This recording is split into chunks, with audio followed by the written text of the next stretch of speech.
आज की इस खास और गहरी चर्चा का जो मुख्य विषय है वो है द साइलेंट रेट्रिब्यूशन ऑफ जॉन का एक अंश, जिसे जॉन का राज कहा जाता है। हाँ बिल्कुल, जॉन का राज। और आज का हमारा मिशन है इस कहानी की उन परतों को खोलना, मतलब एक ऐसा इंसान जो देख नहीं सकता, सुन नहीं सकता और बोल भी नहीं सकता, और फिर भी वो एक बहुत ही रहस्यमयी घटना के बिल्कुल केंद्र में आ जाता है, जो कि बहुत हैरान करने वाला है। तो चलिए इसे थोड़ा विस्तार से समझते हैं।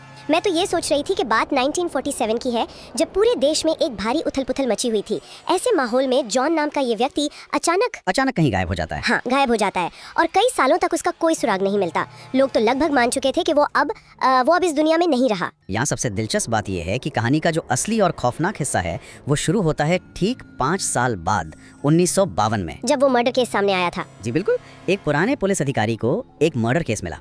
हत्या एक ब्रिटिश अफसर की हुई थी और मैं बता दूं कि वो कोई आम अफसर नहीं था। उसका इतिहास काफी दागदार था। दागदार मतलब उस पर कई निर्दोष भारतीयों पर भयानक अत्याचार करने के आरोप थे। लेकिन एक बात समझ नहीं आती, 1947 में गायब हुआ एक इंसान जिसे लोग मृत मान चुके थे, वो 1952 में एक ब्रिटिश अफसर की हत्या से कैसे जुड़ गया? वही तो। पुलिस को जो क्राइम सीन मिला था वो किसी सस्पेंस थ्रिलर से कम नहीं था। मुझे ये पढ़कर हैरानी हो रही थी कि दीवारों और जमीन पर कुछ बेहद अजीब निशान मिले थे। लगातार निशान, जैसे किसी ने बार बार दीवारों को छूकर या सतह को टटोल कर अपना रास्ता ढूंढा हो। और यहीं से जांच एक बहुत ही अलग दिशा में मुड़ जाती है। पुलिस की फोरेंसिक टीम ने जब उन निशानों को बहुत ध्यान से देखा तो वे इस नतीजे पर पहुंचे कि हत्यारा दृष्टिहीन है। यानी वो देख नहीं सकता था। हाँ, वो इंसान अपनी आंखों का नहीं बल्कि सिर्फ चीजों को महसूस करके आगे बढ़ने की अपनी क्षमता का इस्तेमाल कर रहा था। अगर हम इसे विज्ञान के नजरिए से देखें तो ये न्यूरोप्लास्टिसिटी का एक बहुत ही शानदार और सच कहूं तो डरावना उदाहरण है। मतलब जब शरीर की कोई एक इंद्री काम करना बंद कर देती है तो हमारा दिमाग बाकी इंद्रियों को, जैसे स्पर्श या सूंघने की शक्ति को असाधारण रूप से तेज कर देता है। हत्यारे ने उस अंधेरे कमरे की पूरी मैपिंग महज अपने हाथों से कर ली थी। ये तो मतलब दिमाग ने देखने की कमी को सिर्फ स्पर्श की ताकत से पूरा कर दिया। हम लोग तो आज के समय में बिना जीपीएस के किसी अनजान सड़क पर ही घबरा जाते हैं, और यहाँ एक इंसान बिना आंखों के एक पूरा क्राइम सीन नेविगेट कर रहा था। बिल्कुल, ये सच में हैरान करने वाला है कि कैसे इंसान का शरीर किसी भी हालात में खुद को ढाल लेता है।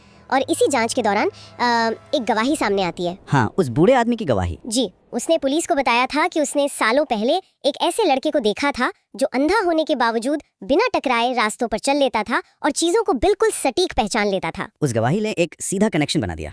जांच की सुई सीधे जॉन की तरफ घूम गई।